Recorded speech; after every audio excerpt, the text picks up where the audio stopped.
हरे कृष्णा बच्चों, welcome back. Class 8 unit 3 चतुर्भुजों को समझने यानी अंडरस्टैंडिंग द क्वाड्रिलेटरल्स हम कर रहे हैं, राइट। और उससे पिछले वीडियो तक हम लोगों ने क्वेश्चन नंबर थर्ड तक 3.1 का एक्सरसाइज 3.1 का थर्ड तक हम लोगों ने कर लिया। और इस वीडियो में हम करने जा रहे हैं क्वेश्चन नंबर 4 और क्वेश्चन नंबर 5। थोड़ा सा टेक्निकल क्वेश्चन है ये, लेकिन है बहुत आसान। और आपको अगर आपने इस टेक्निकल चीज को, है ना, कुछ पॉइंटों में मैं आपको इसे कवर करने का प्रयास करूंगा, अगर आपने इस पॉइंटों को समझ लिया तो फिर आपके लिए सवाल समझना बहुत ही आसान हो जाएगा। और देखो, इस जो 8th क्लास का जो मैथ है वो बेसिक है। अगर आप लोगों ने जितना ज़्यादा कंसेप्ट 8th में सीख लिया, उससे उतना ज़्यादा आपके लिए आसान हो जाएगा 9th और 10th को कवर करना, है ना। और अगर 8th 9th 10th का मैथ आपके दिमाग में अच्छे से फिट हो गया तो बहुत आसानी से आप 11वीं 12वीं के मैथ को कर पाएंगे, इस बात में कोई शक नहीं। लेकिन अगर अभी आपका बेसिक खराब हो गया, बेसिक फंडामेंटल आपकी नॉलेज ठीक नहीं रही, तो फिर आपके लिए परेशानी मैथ के लिए बढ़ सकती है, ठीक है। तो आइए देखते हैं हम क्वेश्चन नंबर 4 की बात करते हैं। क्वेश्चन नंबर 4 क्या कहते हैं तालिका, ना ये तालिका आपके पास दिया हुआ है। कहते हैं तालिका की जांच कीजिए, प्रत्येक आकृति को त्रिभुजों में बांटना है और कोनों को योगफल ज्ञात करना है। देखो, ये जो आकृति है आपके पास, ये त्रिभुज है। अब देखो, यहाँ भी ये जो आकृति, सेकंड वाला जो आकृति वो चतुर्भुज था, लेकिन उसको क्या किया है, तो जैसा कि क्वेश्चन में बोला गया त्रिभुजों में बांटिए, तो उसने एक लाइन को ना एक डायगोनल खींच के इस चतुर्भुज को 2 त्रिभुजों में बांट दिया, ठीक है। फिर एक और ऐसा ये 5 भुजाओं से बनी हुई एक आकृति दी हुई पंचभुज, तो उसको क्या किया, 2 डायगोनल खींचकर 1 2 3 त्रिभुजों में बांट दिया गया, ठीक है। मैं चित्र को समझाने का प्रयास कर रहा हूँ। देखो, चित्र समझ में आ जाएगा तो फिर मेरी बात भी समझ में आ जाएगी आपको। तो यहाँ पे देखो षटभुज है, 1 2 3 4 5 6, तो फिर उसको डायगोनल खींचकर 1 2 3 4 त्रिभुजों में बांट दिया। अब इससे रिजल्ट क्या रहा, देखो यहाँ पे भुजाएं कितनी, त्रिभुज में 3, ये चतुर्भुज था 4, ये भुजाएं लिख दिया गया है ना अगली लाइन में। और ये पंचभुज था तो 5 भुजाएं, और ये षटभुज है तो 6 भुजाओं में बांट दिया गया। फिर देखो इसका रिजल्टेंट क्या होता है कि देखो यहाँ पे आपको जो कंसेप्ट समझना है, देखो 2 कंसेप्ट है इसके यहाँ पे, है ना, जो आपको समझना है। हम जानते हैं कि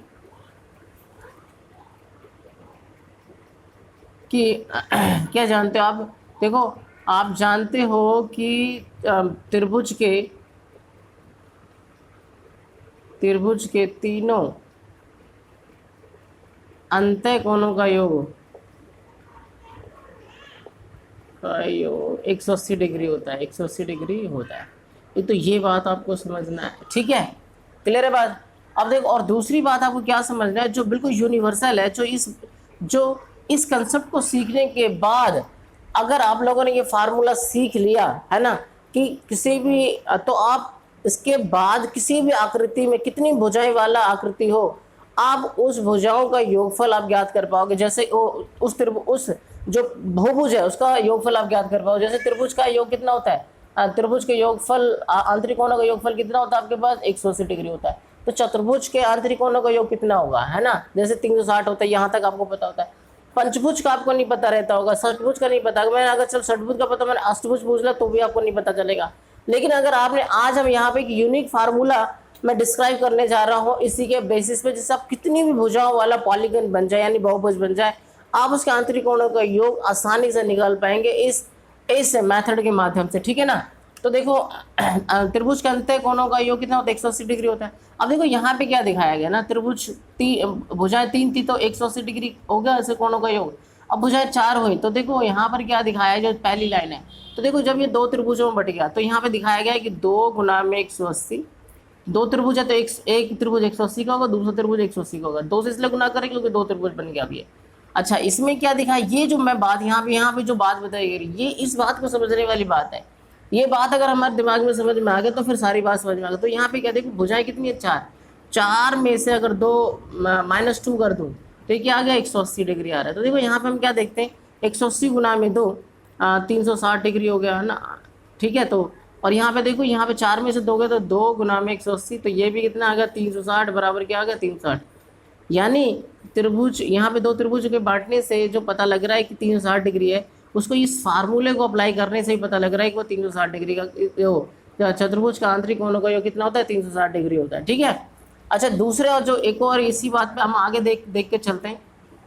आगे देख के क्या चलते हैं कि यहाँ पे देखो पंचभुज है, जैसे पंचभुज है तो जब हमने इसका विकर्ण कीजिए तो कितने त्रिभुजों में बट गया, वो 1 2 3 त्रिभुजों में बट गया, तो 3 गुना में 180 लिखा पड़ा। देखो यहाँ पे 180, क्योंकि एक त्रिभुज के अंतः कोणों का योग कितना होता है, 180 होता है। तीन त्रिभुज है तो इसके अंत्यकोणों का योग क्या हो जाएगा, 3 से गुणा कर देंगे। अच्छा, इसी जो ये रिजल्ट आ रहा है कि 18 54 540 डिग्री है, तो क्या ये रिजल्ट किसी दूसरे फार्मूले से आ सकता है? यस आ सकता है। देखो यहाँ पे जब पंचभुज है तो भुजाओं का योग कितना, 5, 5 माइनस में 2 गुना में 180 होगा। ठीक है, तो यहाँ पे देखो 3 गुना में 180, रिजल्ट क्या आ रहा है, 540 आ रहा है। तो बिल्कुल बराबर आ रहा है। देखो 540 बराबर 540, इसका मतलब क्या हुआ कि ये हमें ये वाला जो कंसेप्ट है ये हमें एक स्पेशल फार्मूला दे रहा है। फार्मूला क्या दे रहा है आपको, जो याद रखना है आपको, तो आपको याद रखने, रिमेंबर की क्या हो गया आपके लिए, है ना, कि किसी भी बहुभुज के कोणों का योग याद करने के लिए आप अगर n माइनस में 2 इंटू में 180 का अगर आप फार्मूला लगा दें तो किसी भी बहुभुज से उसके अंत्य कोणों का योग आप याद कर सकते हो, इस बात में कोई शक नहीं।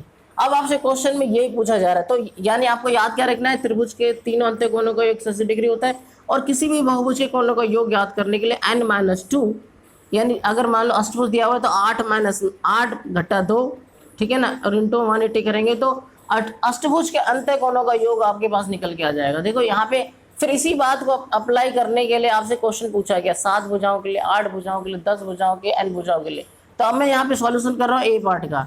तो ए पार्ट में देखो क्या क्वेश्चन में बोला गया है कि बहुभुज की भुजा कितनी है, 7। बहुभुज की भुजा,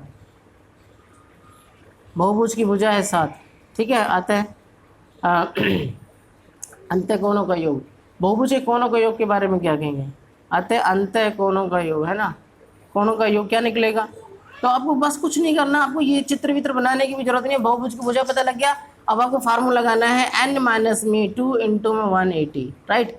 भुजा कितनी है, 7, 7 माइनस में 2 गुना में कितना, 180। ठीक है, तो होगा 5 गुना में 180, तो 18 पंजे कितना होता है, 90, यानी 900 डिग्री आएगा। अगर भुजाएं 7 हुई और उस बहुभुज का अंत्य कोणों का योग निकालना पड़े तो आपका जो अंत्य कोणों का योग कितना निकल के आएगा, 900 डिग्री आएगा। ठीक है, एक और हम बात करते हैं भुजा 8 वाला, या सी पार्ट करते हैं। देखो बहुभुज की भुजा कितनी दी हुई है, बहुभुज की भुजा, तीसरा पार्ट कर रहा हूँ मैं, बहुभुज की भुजा आपके पास 10। ठीक है जी, भुजाओं की संख्या है ना, ये जो भुजाओं की संख्या है, बहुभुज की भुजाओं की संख्या आपके पास कितनी है, 10 है। ठीक है जी, अच्छा 10 है, तो आपको योग निकालना है, अतः अंत्य कोणों का योग, अंत्य कोणों का योग। तो क्या करेंगे आप, वही फार्मूला लगाएंगे, n माइनस में 2 इंटू 180। ठीक है जी, तो यानी 10 माइनस में 2 गुना में 180, तो यह आ जाएगा 8 गुना में 180, और से गुना करेंगे तो 0 8 64 हासिल लग गया 6 और 14, यानी 18 8 144 होता है, यानी 1410 भुजाओं का योग आएगा। अगर आप भुजाएं, अगर आपके पास ऐसा कोई बहुभुज है जिसकी भुजाएं 10 है और उसके अंत्य कोणों का योग अगर आप चाहते तो उसका योग होगा 14 से 40। तो इस तरीके से हम क्या देख रहे हैं, कितने भी भुजाओं का योग, आप कितना भी भुजाओं वाला आपको बहुभुज दे दे, आप उसके अंत्य कोणों का योग याद कर सकते हो। और ऐसा क्वेश्चन कंपटीशन एग्जाम में भी आपका एक जरूर आता है, ठीक है ना। और आगे भी ये इस कंसेप्ट के बेसिस पे आगे भी, है ना, 11th 12th में भी और 10th में भी इस बेसिस पे आपके कई क्वेश्चन दिए हुए हैं। अगर आपको ये कंसेप्ट क्लियर नहीं है तो आपको क्या करना है, इस कंसेप्ट को ध्यान से समझना है। अगर आपको ये नहीं समझा तो आगे जाकर आपको और क्लासरूम को समझना ही पड़ेगा, कई क्वेश्चन से आपको फेस करना पड़ेगा जिसमें आपको ये कंसेप्ट लागू करना पड़ता है। ठीक है, तो यहाँ पे देखो एक और है डी पार्ट ना, आप तुमको ये कहोगे कि देखो 7 8 10 ये तो समझ में आ गया अब ये भुजा एन है, इसका क्या करें। तो ठीक है, देखो मैं इसका चौथा पार्ट भी आपको करके दिखाता हूँ। डी पार्ट में क्या, भुजाओं की संख्या क्या है, एन। कोई बात नहीं, भुजाओं की संख्या जो है आपके पास एन है। ठीक है, अतः योगफल, अतः अंत्य कोणों का योगफल, कोणों का योगफल यह हो जाएगा आपके पास n माइनस में 2 इंटू 180।